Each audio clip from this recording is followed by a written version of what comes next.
இரவில் திருட்டு, பகலில் உல்லாச வாழ்க்கை என பல்வேறு வழக்குகளில் தொடர்புடைய 5 நபர்களை பல்லடம் போலீசார் கைது செய்திருக்கிறார்கள். வாடகை கார் ஓட்டுநருக்கு காரில் சவாரி வந்த இளைஞர்களுடன் ஏற்பட்ட கூடா நட்பு கேடாய் முடிந்ததன் பின்னணி என்ன?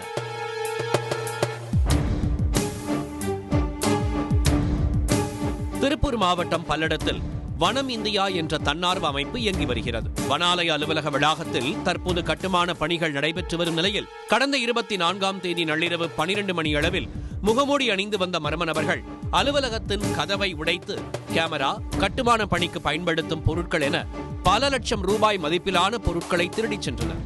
இதுகுறித்து வனாலய நிர்வாகிகள் அளித்த புகாரின் பேரில் பல்லடம் காவல் துணை கண்காணிப்பாளர் சுரேஷ் தலைமையில் திருடர்களை பிடிக்க தனிப்படை அமைக்கப்பட்டது. சம்பவம் நடந்த இடத்தில் பொருத்தப்பட்டிருந்த கண்காணிப்பு கேமராவில் திருடர்கள் முகமூடி அணிந்தபடி அலுவலகத்தை இரும்பு கம்பி மற்றும் கல்லை கொண்டு உடைக்கும் காட்சிகள் பதிவாகி இருந்தன.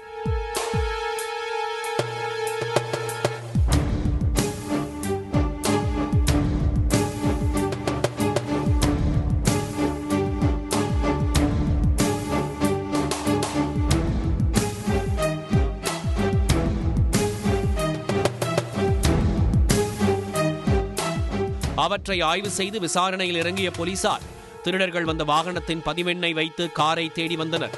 கோவையில் உள்ள தனியார் கால் டாக்ஸி நிறுவனத்துக்கு சொந்தமான அந்த காரின் ஓட்டுநரை பிடித்து விசாரணை செய்தனர். அந்த நபர் அளித்த தகவலின் அடிப்படையில் திருடர்களை கோவையில் உள்ள மதுபான கடையில் வைத்து கைது செய்தனர். மேலும் திருட்டு சம்பவத்திற்கு பயன்படுத்திய கால் டாக்ஸியையும் பறிமுதல் செய்தனர். போலீசார் நடத்திய விசாரணையில் தருமபுரி மாவட்டம் முத்தம்பட்டி பகுதியைச் சேர்ந்த நடேஷ்குமார் என்பவர் கோவையில் டாக்ஸி ஓட்டுநராக பணிபுரிந்து வந்துள்ளார். அதே ஊரைச் சேர்ந்த பழனிவேல், ரகுமான், அறிவரசன் மற்றும் சின்னசாமி ஆகியோர் அடிக்கடி இரவு நேரங்களில் மட்டும் அந்த காரினை வாடகைக்கு எடுத்து சென்று திருட்டு சம்பவங்களில் ஈடுபட்டிருக்கிறார்கள். ஒரே ஊரைச் சேர்ந்தவர்கள் என்பதால் அவர்களுடன் வாடகை கார் ஓட்டுநர் நடேஷ்குமார் நட்பாகியுள்ளார்.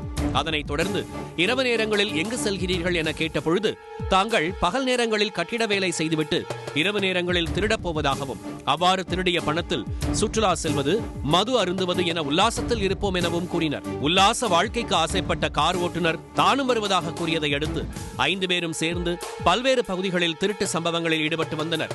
இரவில் இதுபோல திருட்டு சம்பவங்களில் தொடர்ச்சியாக ஈடுபட்டு வந்ததும் அதில் கிடைக்கும் பொருட்களை விற்று கிடைக்கும் பணத்தை வைத்து உல்லாச வாழ்க்கை வாழ்வதையும் வாடிக்கையாக வைத்திருந்திருக்கிறார்கள். இந்த திருட்டு சம்பவத்தில் ஈடுபட்ட நபர்கள் மீது ஏற்கனவே பல்வேறு வழக்குகள் நிலுவையில் உள்ளதும் தெரிய வந்துள்ளது. கைது செய்யப்பட்ட 5 பேரையும் நீதிமன்றத்தில் ஆஜர்படுத்தி போலீசார் சிறையில் அடைத்தனர். கார் ஓட்டுநராக உழைத்து சம்பாதித்து வந்த நபருக்கு ஏற்பட்ட கூடா நட்பு கேடாய் அமைந்து சிறைக்குள் தள்ளிய சம்பவம் பரபரப்பாக பேசப்படுகிறது.